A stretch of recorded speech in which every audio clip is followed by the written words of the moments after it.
Good afternoon to you, and thank you again for joining us. About 24 minutes past noon here in Nairobi. My name is Miriam Ogutu, and we shall continue from where we stopped, except this is a totally different conversation that we are having right now. Of course, earlier on, we were looking at the main headlines this morning, and one that stuck out is the preparedness and IBC and the three Venezuelan, nationalities who are the center of the current storm concerning the elections that we are about to have on the 9th of August in just a couple of days, about 14 days from today. So right now we'll just change some gears and look at the legacy and foreign investment and security as far as the government of President Uhuru Kenyatta is concerned. And I was just looking at some figures from the Foreign Investment Survey 2020 report by the Central Bank of Kenya. It's very detailed. I will not get really so much into it. And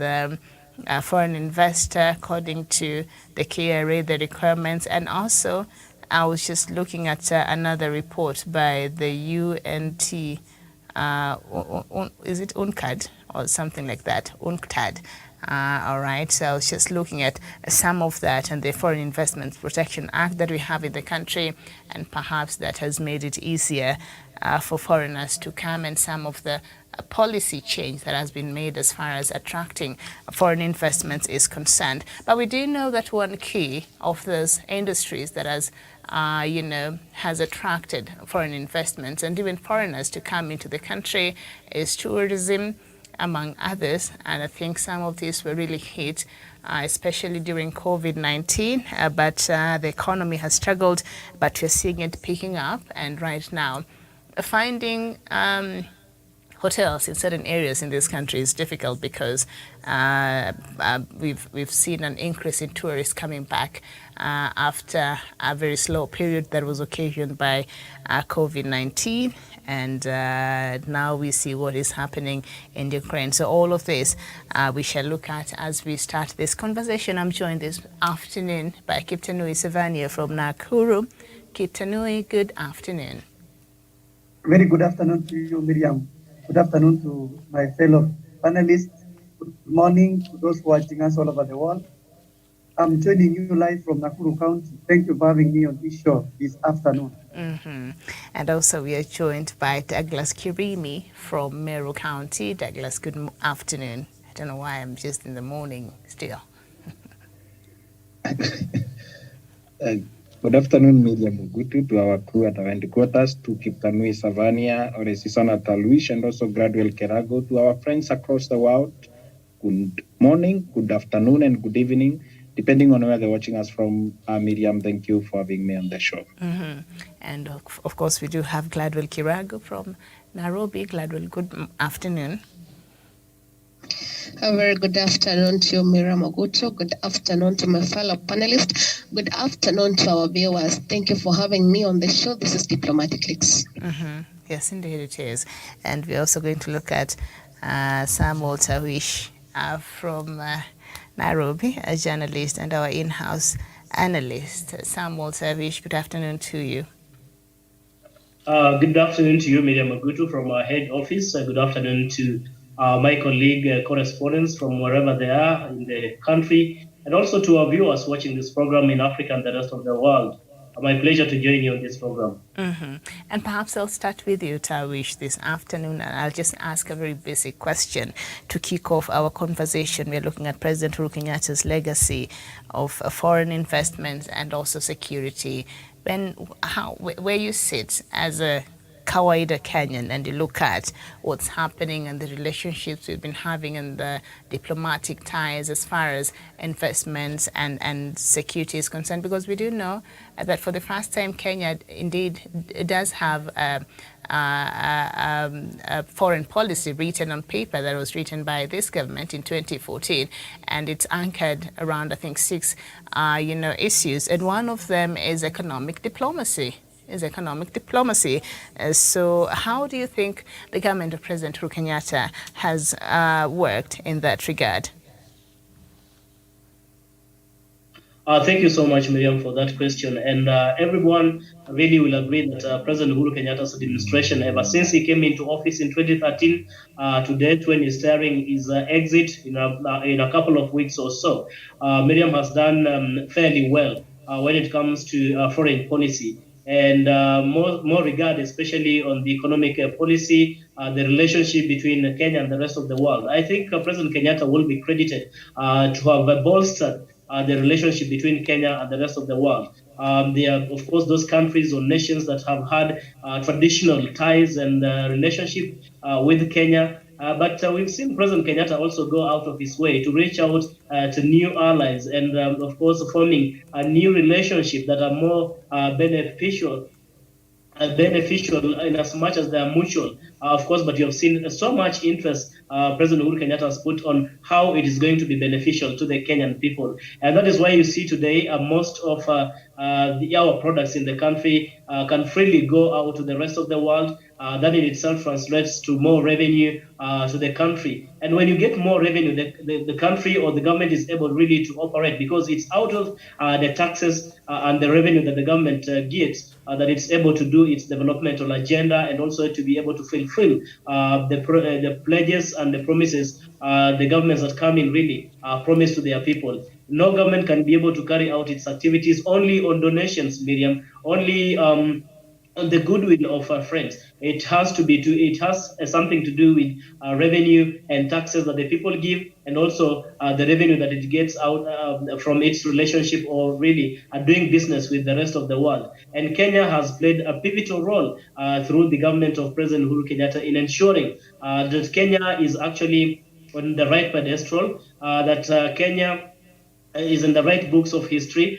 President Kenyatta has also made Nairobi or Kenya as the greatest destination in terms of doing business. If it is not for the enabling environment, if it is not for good policies that government has been able to initiate and put into place, then probably Kenya would have lost big time. Save for a few hurdles and hiccups that the government has really experienced because of a few selfish masquerading individuals, maybe because of the corruption issues in the country. But by and large, you would say President Kenyatta has been quite committal in ensuring that he does the best thing for the interests of the people of Kenya and making sure that he leaves this country better than he found it, and everyone will quite agree. Remember when President Kenyatta came into power, and just a few years back, you've seen the kind of relationship Kenya has had with Somalia, for instance, Miriam. If we can just tickle our memory a bit, I mean, it was kind of a dicey relationship, if I may put it that way.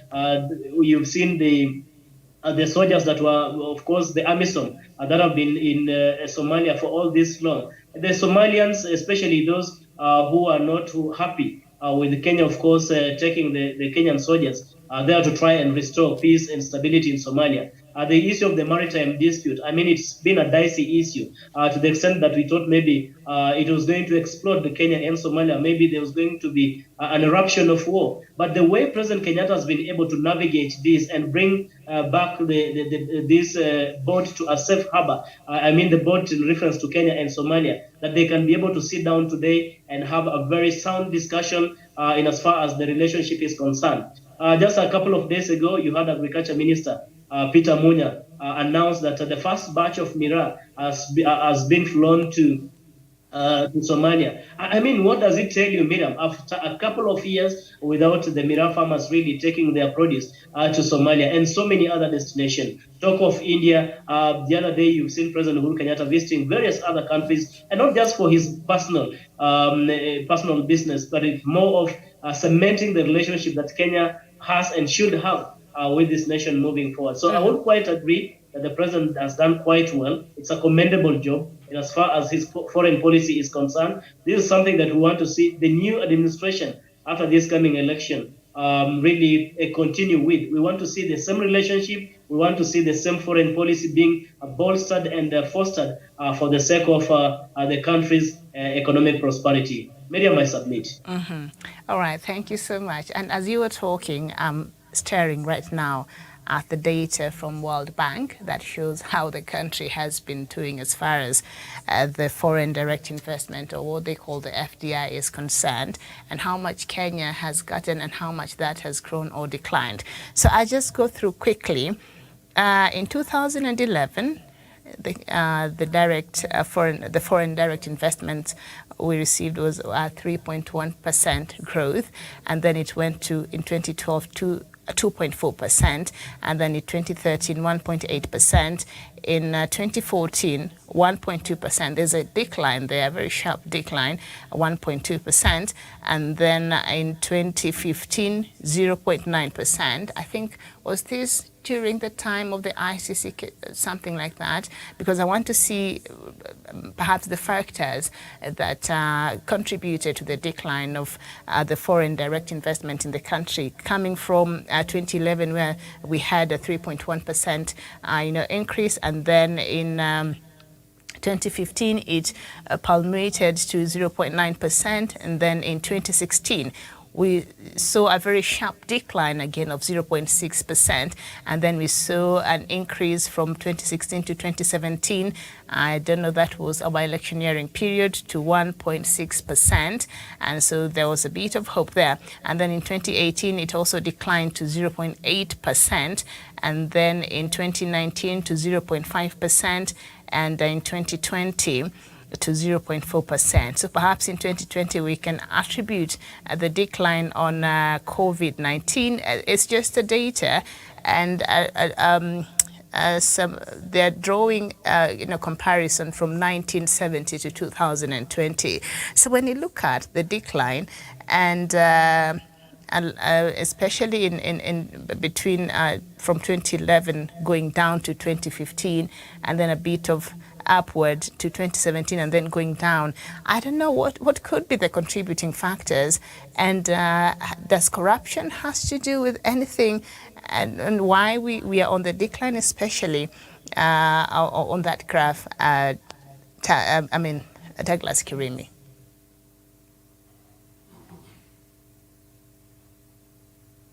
I said I was taking us to an economic class now, so I had to go to World Bank to get some data and statistics. You can't talk about economy with that. Without data, the figures must be there. That's how we see how we are doing as a country. But the decline there, Gladwell.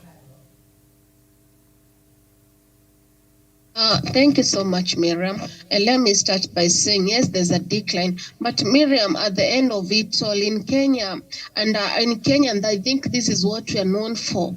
And actually, I said last time when there was a rate, Kenya was rated number 3.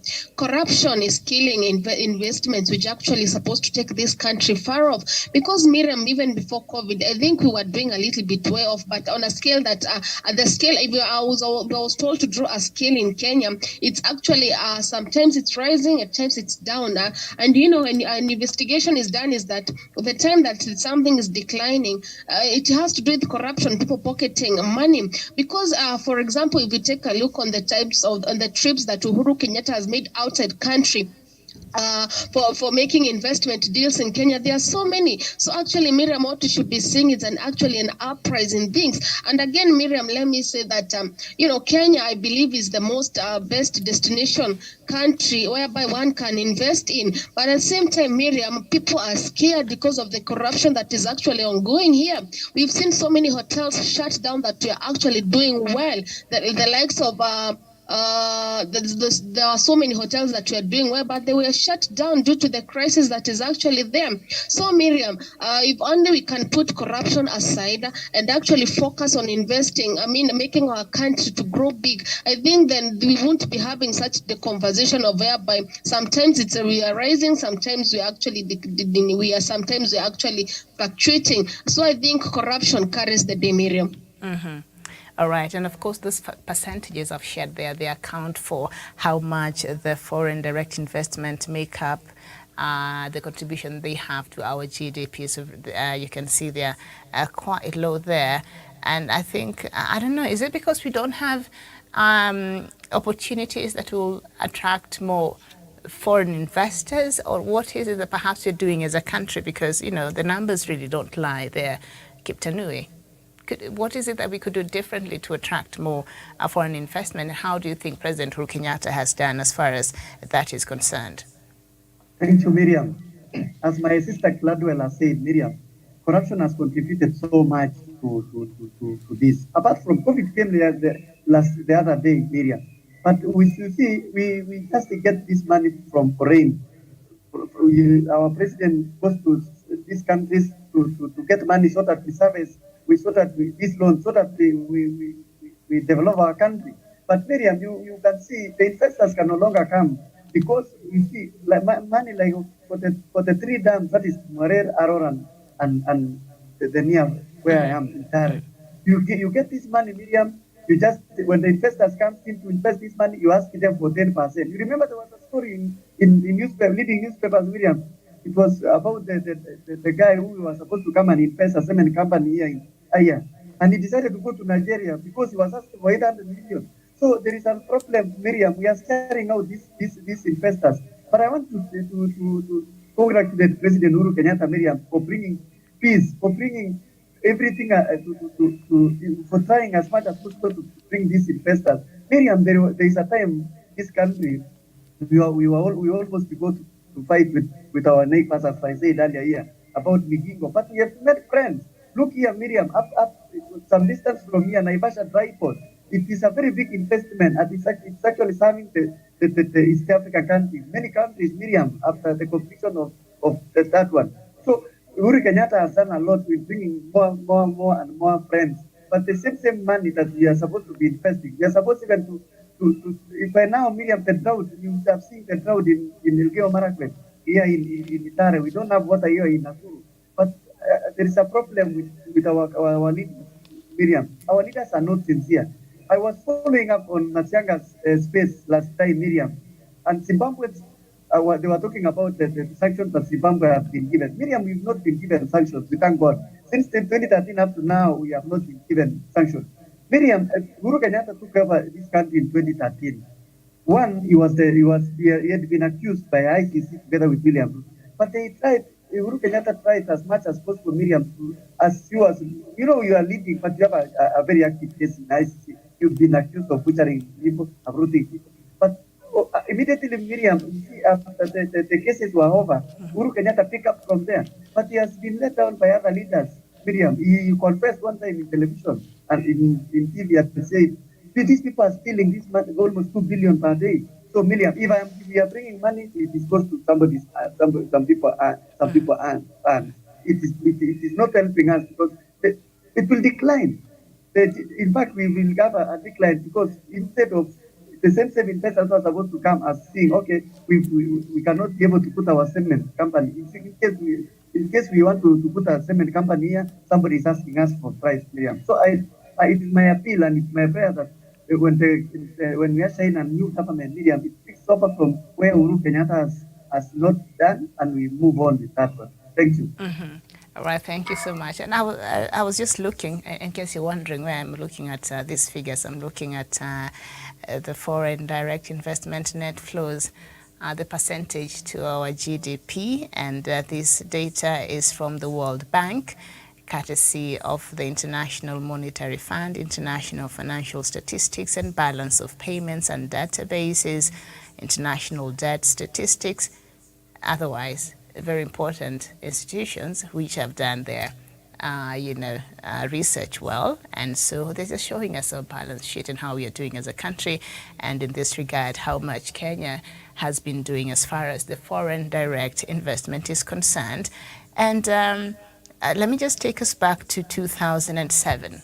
At the beginning, at the start of the 2007, Kenya's foreign direct investment was at 2.3% of our GDP. And then I think after, down in 2008, it went down to 0.3%. I think this has to be occasioned by the post-election violence, by the elections that were very acrimonious, and then the post-election violence. I mean, this could only be the reason, the best explanation so far.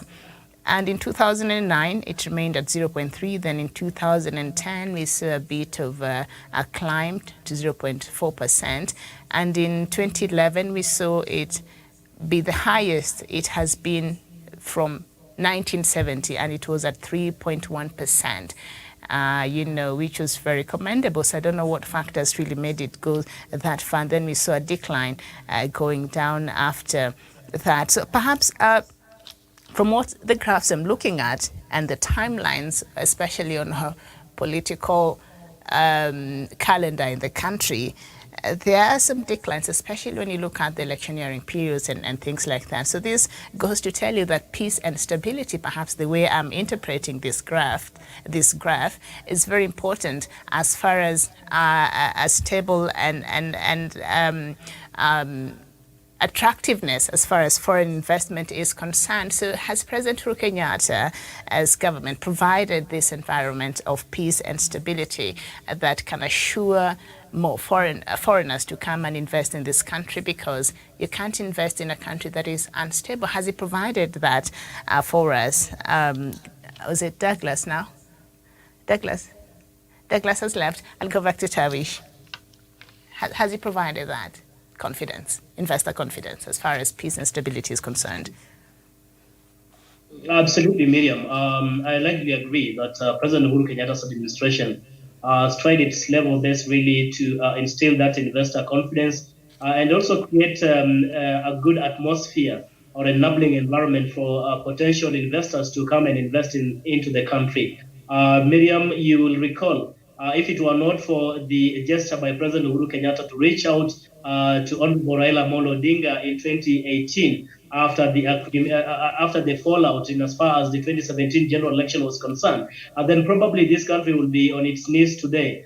We would have seen a sharp decline of investment really having plummeted because of the political turmoil. I remember NASA then had threatened even to call for a division of this country, and you could just imagine Kenya being divided into two, something that you cannot just wake up one day and it happened. And if it had to happen at all, then it would have been a very tedious and a long process. And in the long run, you will appreciate that there will be a lot of casualties. There will be a lot of push and pull. There will be a lot of war. We've seen what has happened in other countries. Say, for example, the instability in Somalia that has been there, the instability in South Sudan. You've seen the Democratic Republic of Congo, Central African Republic. You've seen what happened just recently in Ethiopia and so many of other countries, Miriam. So you can imagine what political turmoil and instability can cause to the potential investors who want to come and invest in the country. So on that note, I want to appreciate that President Kenyatta has done quite well. He's trying to reduce the political tension in the country by reaching out to his main political nemesis then, Honorable Raila Amolo Odinga, and working together to ensure that the people of Kenya and even the investors who want to come and invest in the country can really have that ample time to come and do their business without so much disruption that is caused by political turmoil.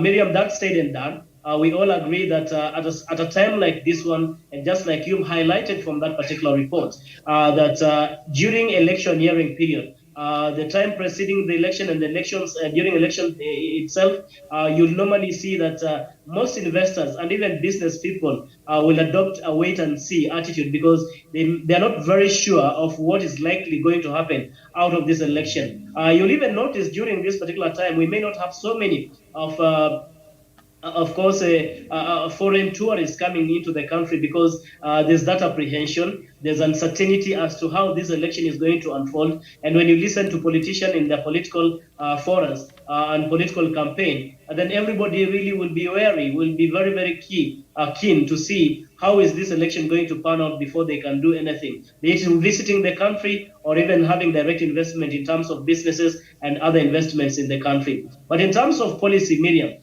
you and I will agree that the president has tried his level best to have very, very friendly policies that will actually inspire any potential investor to come and invest in the country. The elephant in the room, which everybody must admit, be it a Kenyan, be it an outsider, will quite agree that the elephant in the room has been more to do with corruption, Miriam.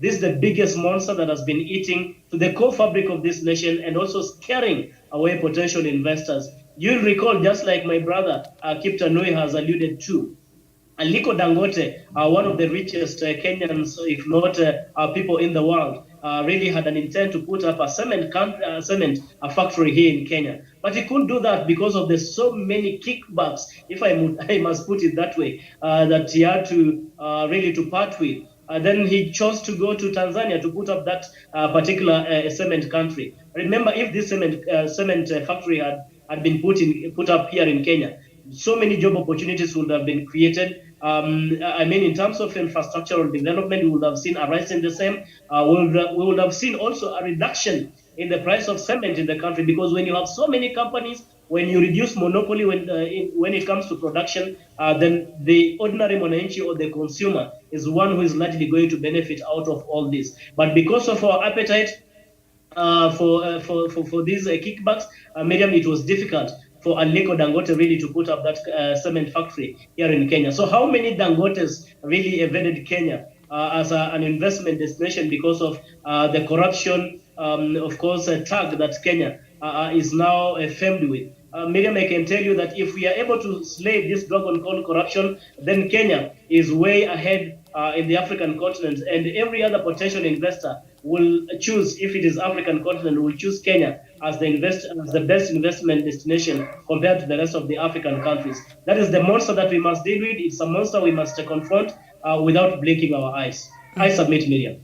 All right, thank you so much. And also, we've seen perhaps, and I think this is very critical in how efficient and how things are done now, especially for those who are seeking for government services. The introduction of the Huduma centers.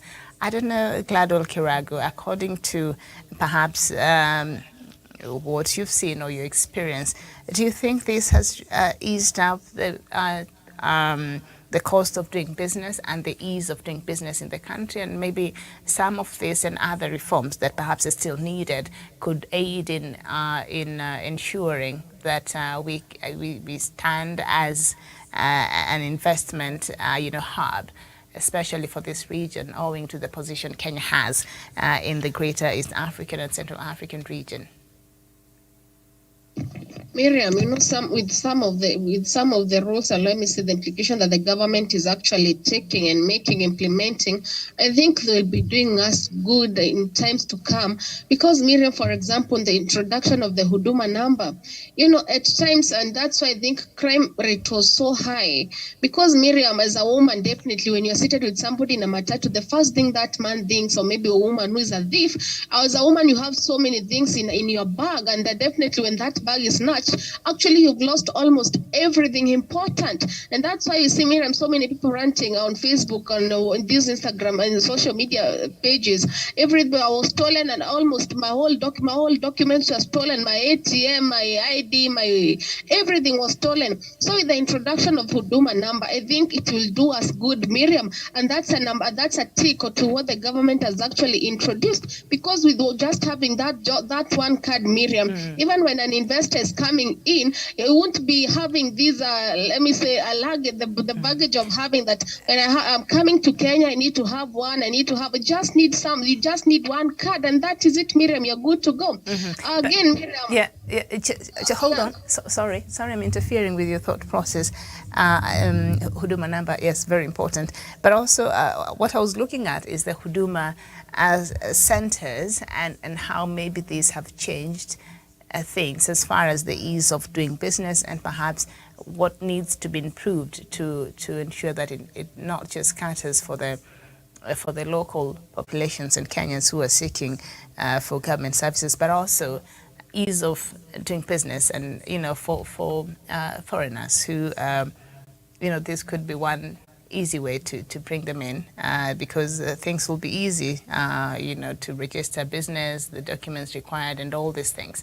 The Huduma centers and Huduma numbers, yes, it has made things easier. We are not using it yet, but the Huduma centers. Thank you so much, Miriam. That's true. And again, let me start by saying, Miriam, if the government actually have that introduces that even foreigners in Kenya, Miriam, for the time being, this Huduma number is only for the locals. And if you can remember the last time we were talking about Huduma number when I was in Juja with the border guys, I think that it's a wake-up call for the government too, that apart from us locals, and also about the locals, Miriam, I think they have to come out clear, because when I was taking around the survey there, so many people they are not understanding actually what a Huduma number is. Because Miriam, if you've heard even from the border guys, they don't even know the process of they don't even know how much the Huduma number can help them, and most on the NHIF and the one, and you had to explain to them, and they had to call me to ask what that madam was saying, is it true? Because they have the implication that no, it won't work. So Miriam, apart from the government actually making us locals understand, they also have to make it actually an international thing, because at the end of it all, Kenya at a point to reach a point whereby things won't be flowing the way they are, Miriam. Because if, for example, if an international tourist lands at JKIA and he or she fell sick, what will happen, Miriam? So you see, so at the same time, can Uhuru actually be okay? So that his time is up, but I wish he even introduced, or maybe the next government introduced the need of Huduma number, because we also have Kenyans who are actually outside the country, Miriam. They also need it. So can they also on the Huduma centers on the way of applying? I wish they could also make it a sort of an online thing to those Kenyans who are actually outside, because Miriam, at the end of it all, they're still our Kenyans. And apart from them not being in the country. So I think there's so many things that the government should do. Make it simple of how about people who are not in Kenya can actually use it. Because Miriam, there's somebody I know who pays, for example, the NHI of the wife and the children when he's here. So you see, whatever now, it is introduced outside. So Miriam, I think it will be a plus for us and for the international too. Okay, thank you so much. So, thank you. You've highlighted some few issues there, but also something else that I think Tawish talked about, the bottlenecks. And I think it started with Kiptanui. And you gave the example of Dangote when he wanted to come and invest in this country in a cement company, but because of corruption. So, so when you go back to the running mates debate we had about a week ago now, and we saw corruption was actually the key topic that they got to discuss, and they did not discuss a lot of things. And we saw the Azimio side. Martha, every time, perhaps she was asked about, and I saw another interview she did on KBC over the weekend, and she was asked about, okay, so how are you going to deal with this? How are you going to address this matter? And she took it all back to corruption. We have to deal with corruption first. Before you can get better quality public education, you have to deal with corruption. Before you get better security operators in the country, you have to deal with corruption. Basically, corruption is the cancer that is the biggest bottleneck we have as far as doing anything is concerned. And in this case, as far as the foreign direct investment is concerned, as we've seen a couple of investors being put off by these kickbacks and corruption. And so we have to talk about it. How does that tie to the issue of security? Because a lot of cases we've heard, insecurities and cases of our security has been troubled, that has to be linked with corruption. So how can this two be dealt with, even as we near the end of this conversation? I'll start with you, Kiptanui. Miriam, when you relate these security issues to corruption, Miriam, when we don't empower the institutions that are fighting this corruption, institutions that are doing investigation, Miriam, like the DCI, if we keep on fighting this, we demoralize these people who are actually trying to find out how are we going to work out on this. Miriam, one time, many people have been accused of money laundering. Many people have been accused of corruption, Miriam. If we cannot empower this, if we fight this, if we want to get this country to stabilize in terms of security, Miriam, we need to empower these institutions. One, Miriam, you talk of Huduma Center.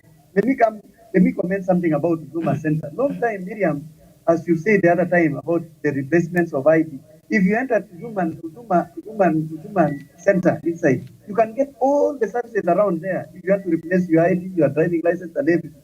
So we want to thank President Uhuru Kenyatta for coming up with a centralized method of actually getting all these things, Miriam.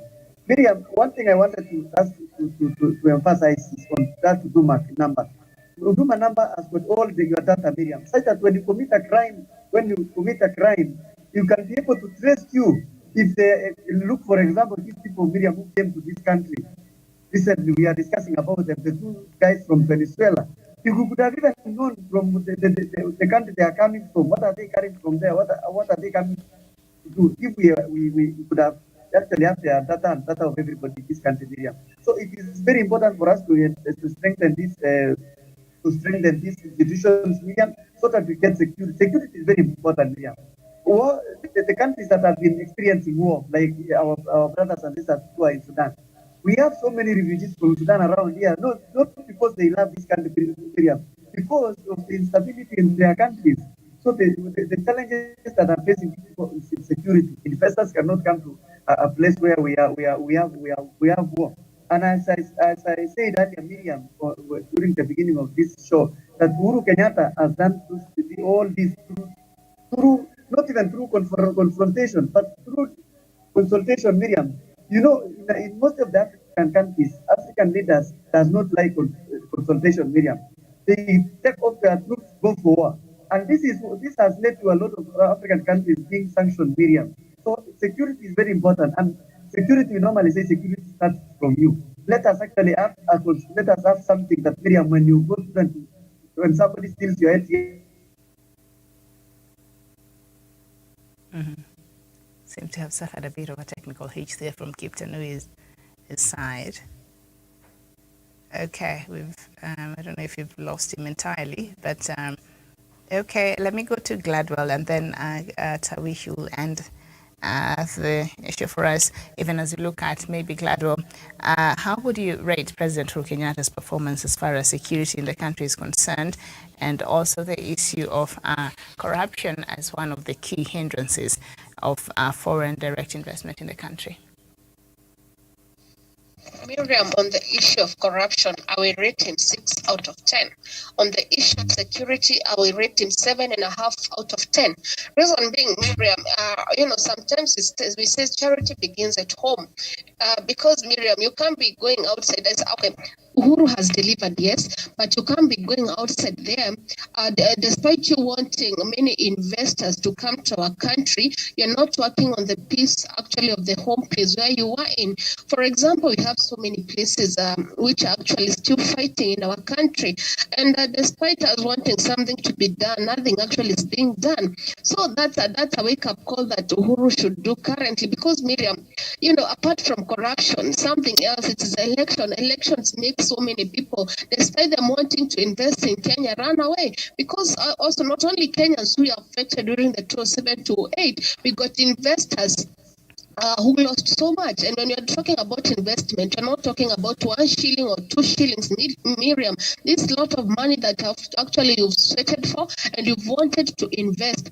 So that is one. Miriam, on the issue of corruption, him actually saying that he had mercy on people, that was wrong. Because we should not be having mercy on somebody who is making our country go 2 strides backwards. So Miriam, with the next government, and that's why I'm liking what Mother is saying, they will have no mercy despite who you are. Because at the end of it all, Miriam, we need our country to stand the way it was before, whereby economy was not an issue.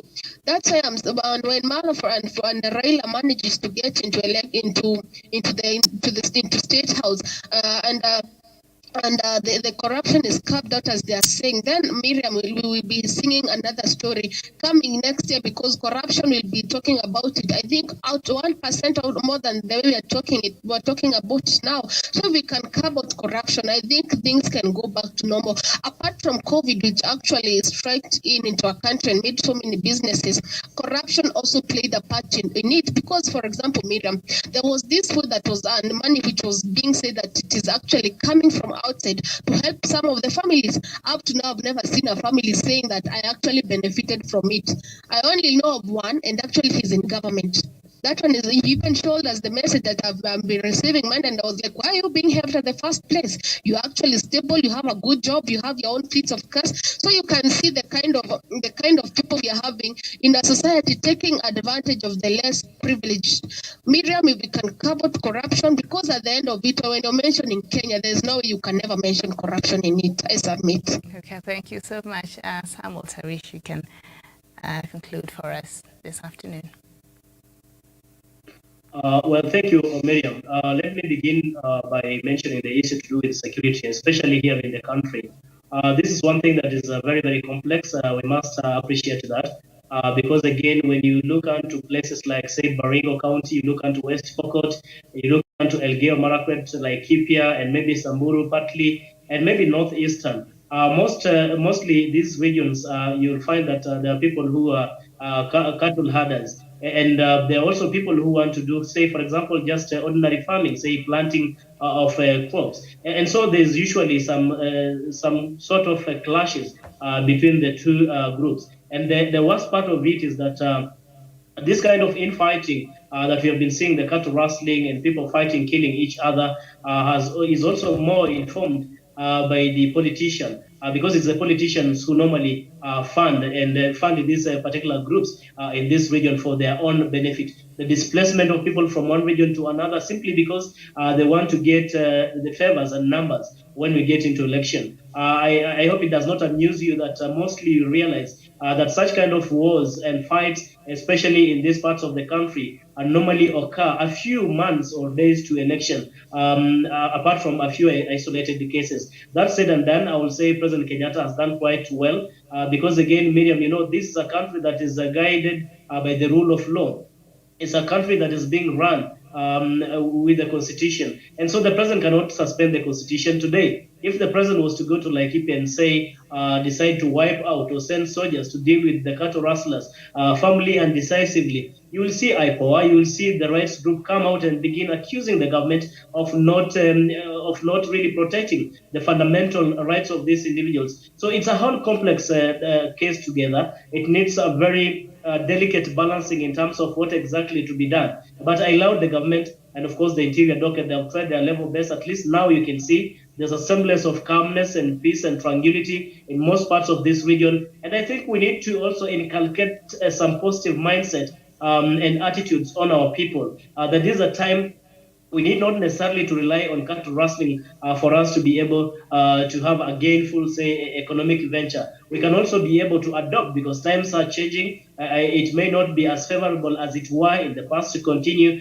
herding as many cattle as possible. So it is time maybe we also need to readjust in terms of our mindset and what we can do, maybe in alternative to what we have been doing or relying on as our source of livelihood. Times are, of course, changing.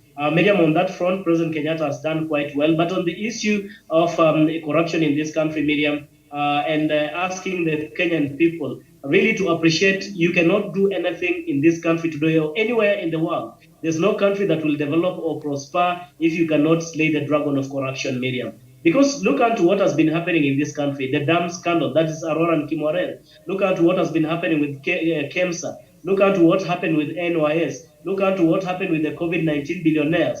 Look at what happened with the SGR. Just but to mention a few, there are people who are just but taking huge parcels of land at the detriment of people who are squatters in most parts of this country.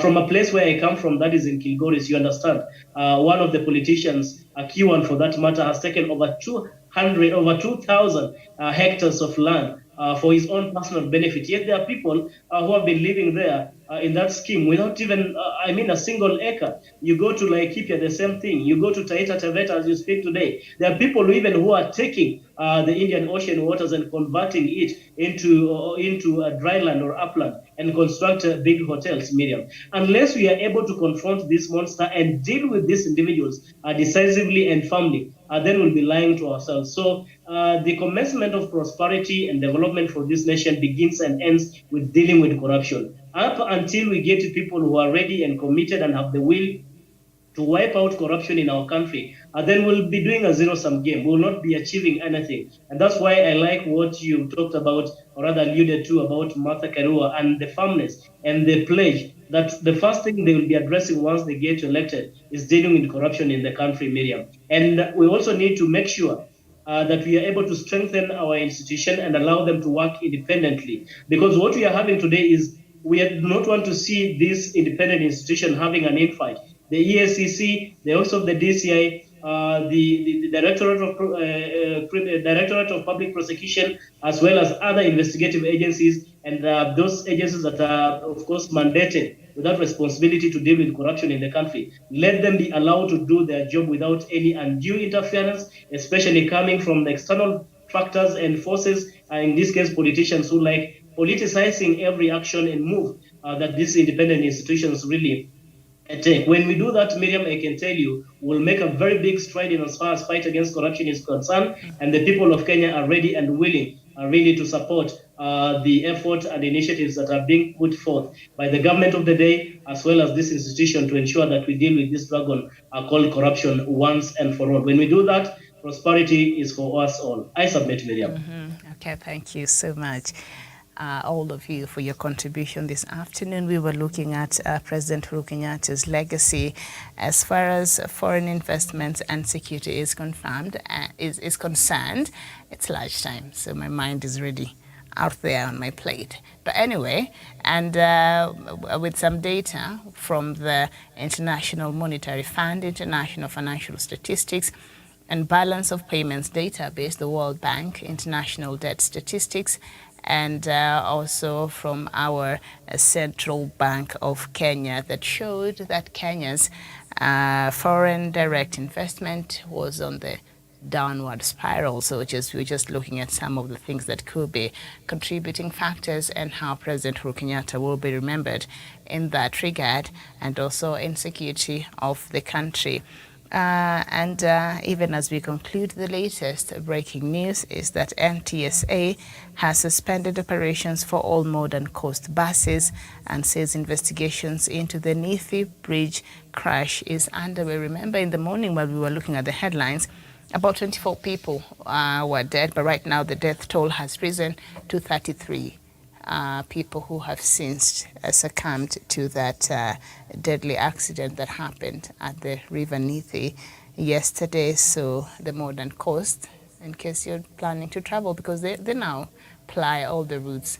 And my what do you call it? My experience with them is, it's not the best, years back. But anyway, another story for another day. But now NTSA has suspended all operations in all parts of the country of the modern coast, and investigations are underway. And so if you're planning to go anywhere and you had planned to use modern coast, you might as well try to look for an alternative means of transport. And right now the death toll has risen from 24 to 33, and I think with more deaths expected. Thank you so much for watching.